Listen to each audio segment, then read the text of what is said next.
What we have here are two leads from this little company called Databricks. Don't think you know who they are.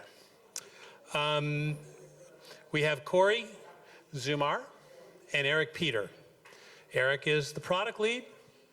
Corey is the technical lead for, and say it with me, MLflow.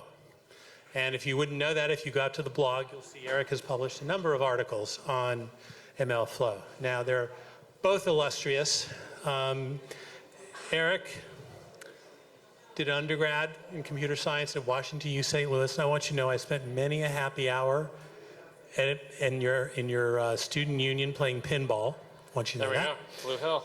And then he went on, like me, to do a Stanford MBA. Great minds think alike.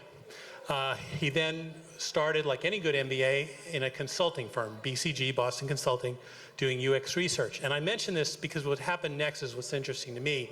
I'm from the consumer data space, and he founded a company called Data for Good, which there were about 100 and 200 companies that tried to help you monetize your data when Google used it. None of them succeeded, by the way, but Data for Good was one of the very interesting ones that were founded. Corey has a dual degree from University of California, Berkeley, undergrad and a master's, and his specialty is high performance systems. The Clipper system, I think, is what you worked on specifically. So I'm going to keep it short. They asked me to keep it short. So with this, please welcome to the stage, Eric and Corey. So nice to meet everyone. I'm Eric. As I mentioned, Corey and I are the product manager and the technical lead for MLflow. And today we're going to talk about how you can deliver quality faster with MLflow. So first, I'll do a brief overview of what exactly is MLflow, what is Agent Ops, and then Corey will go through a demo of actually some unreleased features that we're working on right now to help make quality faster. So we'll kind of give you a sneak preview of what's coming in the next few weeks with MLflow.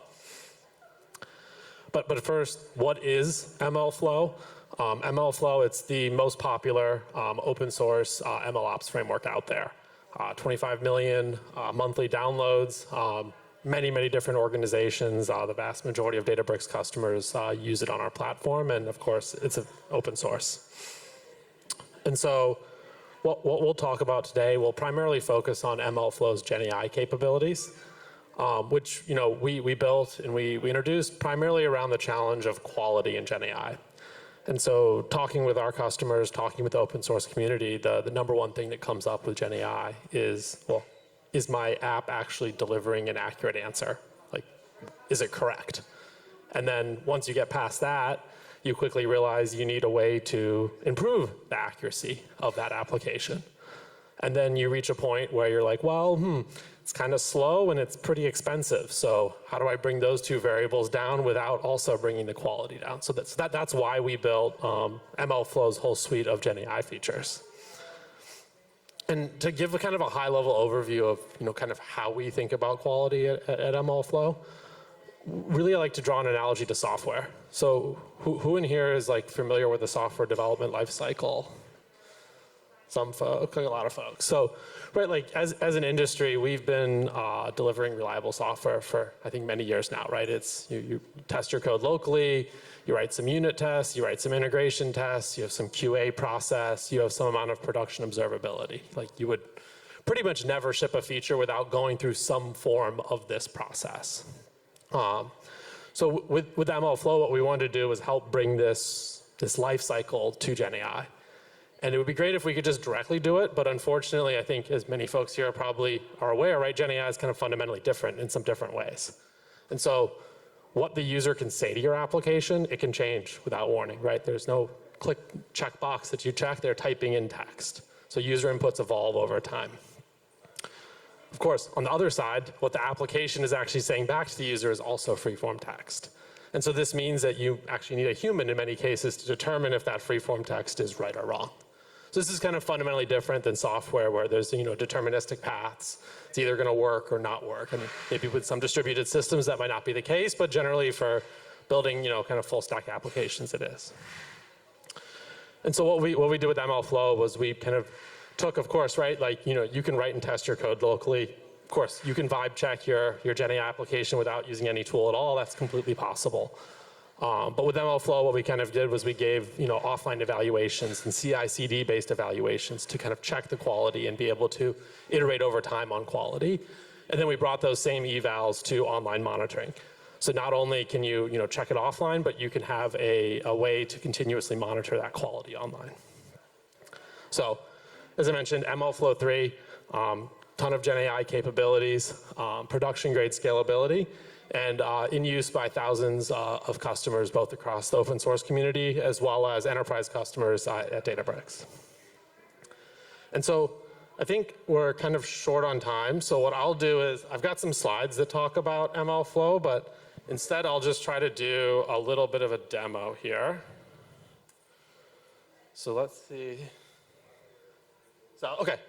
What we'll first talk about is, I'll kind of walk through an example application that we've built. It generates emails for sales reps to send based on information in the company's CRM. And so the first thing that we usually see customers needing to do is, well, what's actually happening inside my application? So MLflow tracing gives you the ability to essentially put one line of code to instrument your application and be able to see what's happening under the hood. And so what we'll do here is I will come and I'll choose a company that I want to generate email for. I'll say something like maybe all caps, just so you can think it's working live. And we'll go ahead and generate an email.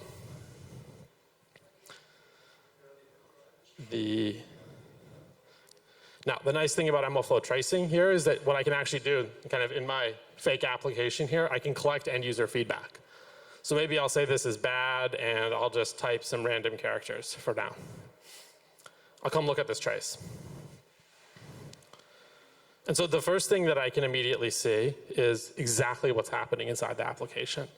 Right, so I can see it retrieved some data about Aerotech innovations.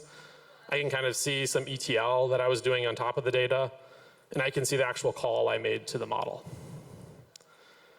Importantly, I can also see that user feedback over here. So it's directly attached. So instead of trying to look up and understand what the user did, I can just directly see their feedback on top of the trace. So this is great for kind of looking across all the logs, seeing what's happening. But as I mentioned before, we actually want to do evaluations, and we want to do systematic quality checks. So the next thing I'll show you is building evaluators. So most commonly, people use LLM judges here. MLflow has a few SDKs that make creating LLM judges really easy. So in this case, maybe one thing I want to check here is the accuracy. And so in this case, I've worked with our business stakeholders to figure out what accuracy actually means to our business, right? So maybe meeting discussions have to be summarized with the same sentiment. I won't go through all of these, but the key thing to highlight here is that these are just plain language criteria, and all I need to do is put them into this guidelines SDK that I imported from MLflow. And then I can just call mlflow.genai.evaluate and pass in my application and pass in these guidelines. And what I'll get on the other side is MLflow will take these traces that I mentioned earlier, and you'll see the evaluations across the right-hand side here. So I can see a bunch of them. Maybe I'll grab this one. And for the accuracy guideline, I can take a look at exactly why is it going wrong. So why is it not accurate? In interest of time, I read a bunch of these offline, and really what's happening is that the LLM's hallucinating. It sees product features in the retrieved data, and it kind of just makes up some stuff about them. So what I'll do next with MLflow is we'll run evaluations kind of systematically over a data set. So I'll take maybe a handful of these traces that are failing, and then I can actually come up here and I can add them to an evaluation data set. So what that does is it kind of keeps a record, a log of those inside MLflow. I can look at them over here in data sets. And so I've created a low accuracy set earlier, kind of a handful of companies that had problems. I reran that mlflow.genai.evaluate command, and I ran it across 2 different versions of my prompt. So we can quickly look at the prompt inside our prompt registry. And I won't go through all the changes I made, but essentially I gave it some more rules to try to prevent this hallucination from happening. So the prompt is not the most, it's important, but really the key thing here is that what I can do now is I have these runs and I can compare them over time. So I'll compare my new prompt versus my original prompt. And what I can see is I actually was able to increase the accuracy, and I actually accidentally increased the groundedness a little bit as well. And now, obviously this is a demo. In reality, I actually probably went through 20 or 30 versions of these prompts, but in the interest of time, I'll just show you the final one. But this is really nice because I can compare side by side how these models are working. Kind of really easy intuitively in the UI. And then the final thing here is, I mentioned monitoring. And I think the nice thing about MLflow monitoring is what you can do is, I showed you that guidelines SDK earlier. Once you've got your judge working, all you have to do, you just register it and you start it. And it'll automatically start running across all of your production traffic at whatever sampling rate you give it. So that is kind of an overview of the platform. And let me see if I can get back to the right slide here. Right, we talked about tracing, evaluation, prompts, and we didn't talk about gateway, but MLflow works with pretty much any LLM SDK or authoring framework out there, or just straight Python or TypeScript code if you prefer that. And the enterprise version in Databricks also includes governance. It's designed for production scale, and it's directly integrated. All your traces are available in your data warehouse as well. So we'll put some links up at the end. Many ways to use MLflow. It's open source. You can use it on Databricks. We'll give you a free link to try it out at the end. And it's integrated with Agentbricks on top of Databricks as well. So with that, what Corey's going to talk about here is we're going to kind of go through some new features. So I walked you guys through kind of what I would call the state of the art for manual quality iteration, right? Heavy in the developer. You have to figure out what the problems are. You have to read traces. You have to understand what's happening.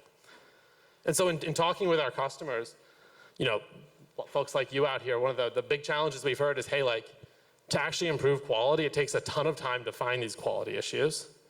And it takes a ton of time to figure out why these quality issues are happening and what I can do to fix, right? I made it seem kind of easy in my demo, but in reality, building that demo, it probably took me a couple days to figure out what the problem was and which issue is gonna fix, right? It's not a trivial problem by any means. And so, with the new thing that we're working on is how can we actually use agents to help you fix your agent? So we're calling it Agentic Insights. And what Agentic Insights does is it actually reads traces and analyzes the entire trace across hundreds of traces in your experiment.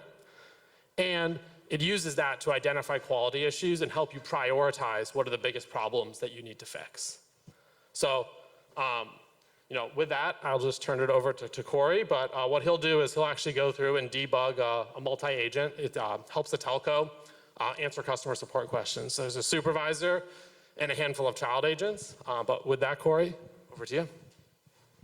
Awesome. Thanks, Eric. Really appreciate it. Hi, everyone. Really excited to walk you through this deep dive demo of Agentic Insights. So here we have an agent. It's in production. It's processing user queries. How do I evaluate its quality? How do I figure out if this thing is doing a good job or not? Well, the first thing I need to do is revisit what Eric walked us through with instrumentation. I have to capture those inputs, intermediate states, outputs, all of that information, demonstrating how my agent is processing each and every query. I can do this with a single line of code in MLflow for more than 20 different AI authoring frameworks.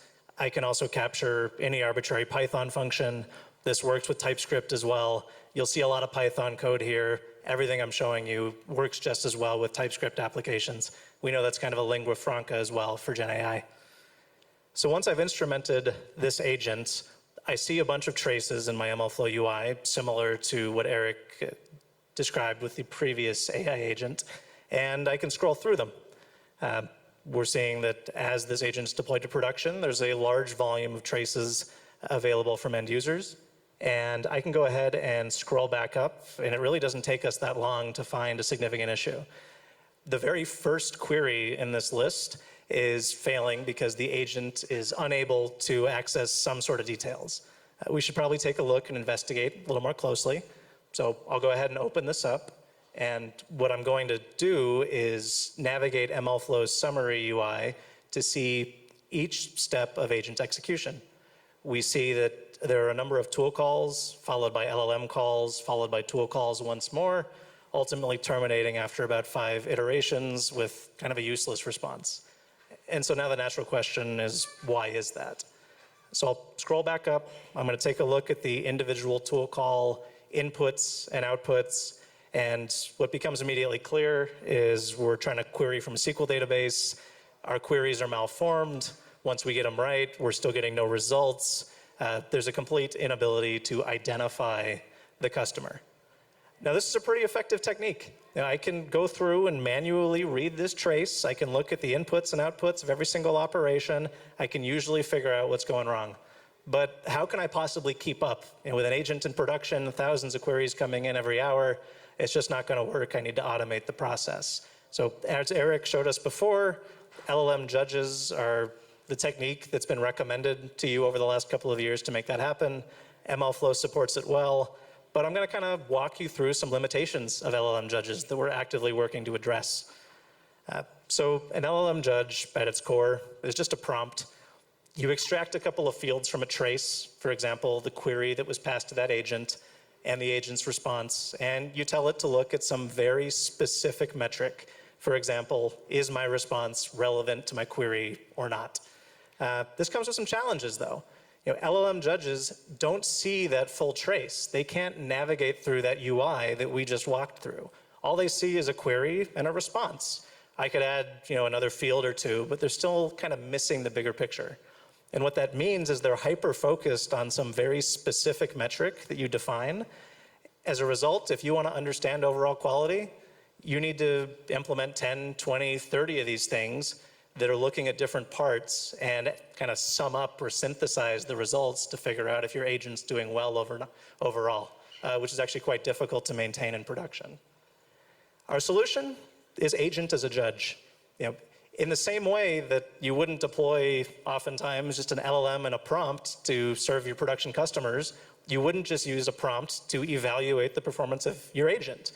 You would use an agent that can read that full trace, that can act like you, scroll through that virtual UI, look at all the inputs and outputs dynamically, and get a bigger picture of what's going on.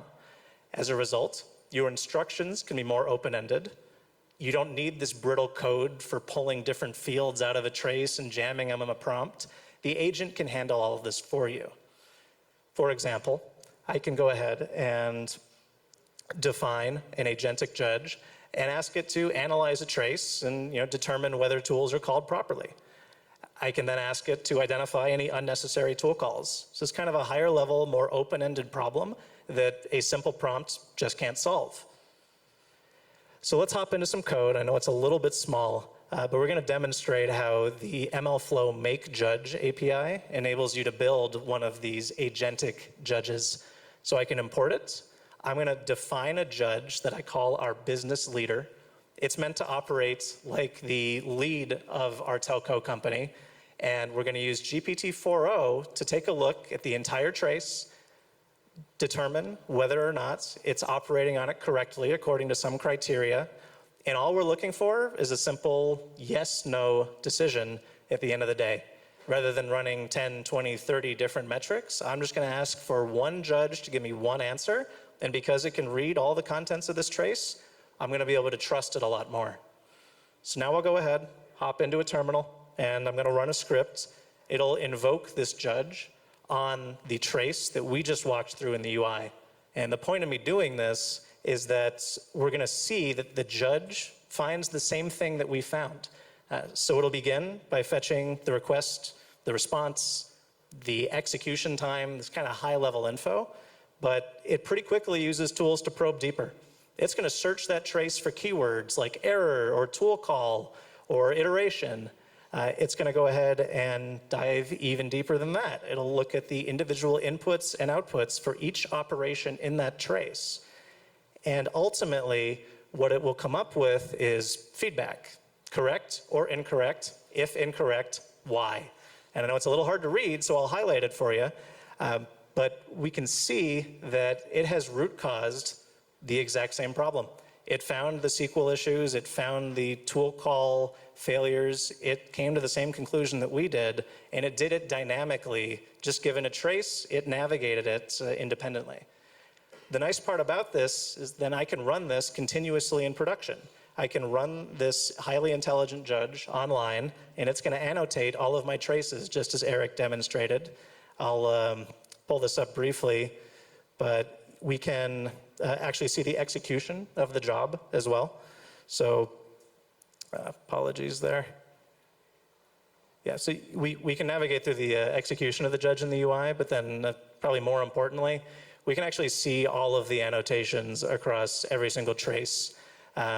And this brings us to the next portion of the problem. You know, I have a more reliable judge. I've automated my quality evaluation, but the root causes are going to be different. Just because the first trace didn't look all that great because of tool calling failures doesn't mean that that's the same problem affecting every other request. You know, there's this variety of problems, and some of them are more important than others.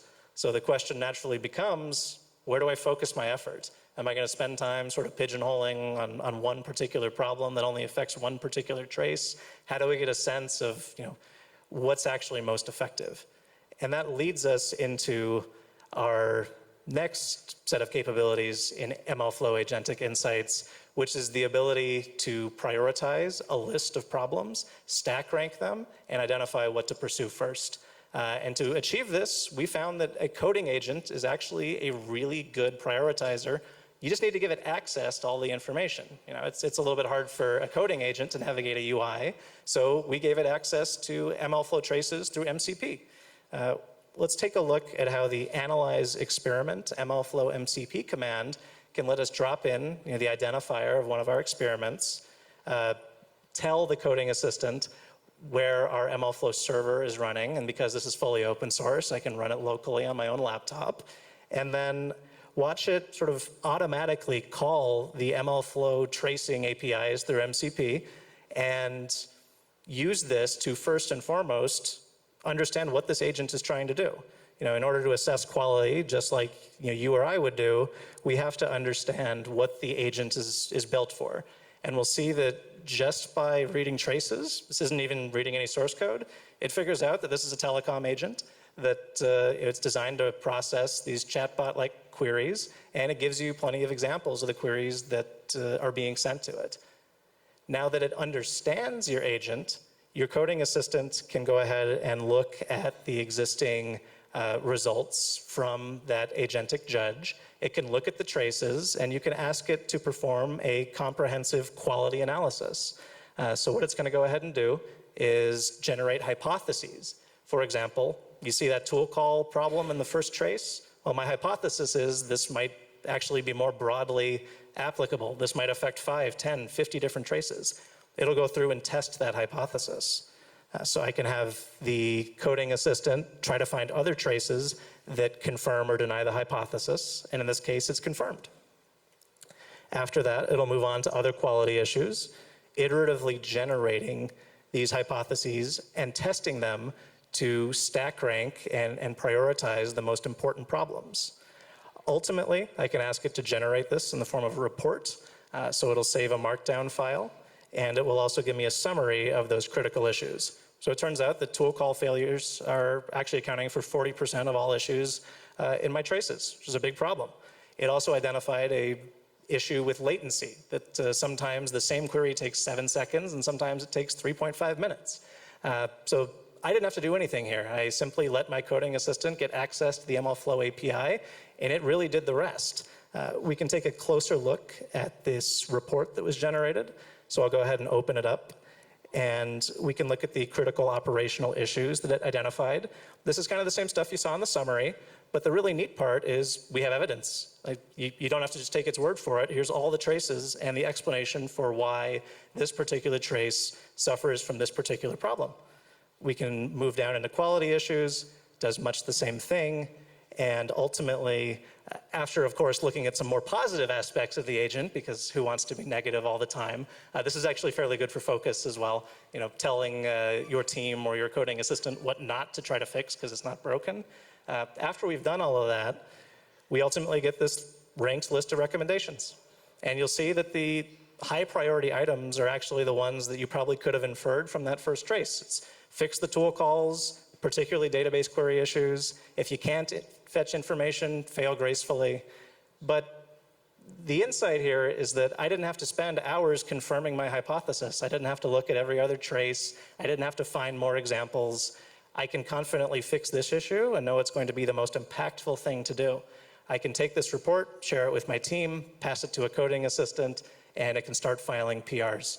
You've just automated the entire root cause and prioritization analysis process. What I'm really excited about here is that all these capabilities are going to be released next week in MLflow 3.4, and I'm going to have Eric tell you all about how you can get early access to all of these capabilities as part of a special preview. I will try not to get in the way of the slides so you guys can take pictures, but we're out of time. I know. No, we got a couple minutes for questions. We have a couple minutes, so then just really quickly, left hand, if you do the orange, give us your email. We'll make sure to email you when they're available. Middle, if you want to play with a demo that I showed you live myself, there's a link to it in the red box. There's also a free Databricks trial. You can get MLflow for free. You actually don't have to pay anything to use MLflow on Databricks. We'll host it for you. And of course, if you want open source, right-hand side blue box. And then, yeah, I guess we have time for questions. So, yes. Here, 1 second. So we have enterprise Databricks, and I use your notebooks all the time. Yeah. So is it available to me? Because I would love to use it for my current use case. The Agentic Insights it's going to roll out with 3.4. So give us your email on the orange, and we'll make. There's a way for you to use it on Databricks as well. So. But I love the scaffolding for the LLM as the judge and evaluate. The way to think about it is everything that I demoed you is available right now in your Databricks instance. Just that red QR code. Yeah, question back there. At the beginning of your presentation, you mentioned that you met with business people to define all the different, what they define as quality. So my question is, if you kind of put percentage time on it, how much of that part of a project? And the second question is, where do you document this? And how do you manage and govern that? Yeah, great questions. I mean, look, like the thing that I probably glossed over in the demo is the importance of the relationship with your business stakeholders and defining requirements and making sure that you and that business leader are aligned with kind of what does quality mean and how you can incorporate and get their feedback. So one of the big things that I didn't show you today is kind of our human labeling capabilities. So that enables you to like make it really easy for that business person to see and interact with traces so they can help you in that process of quality definition.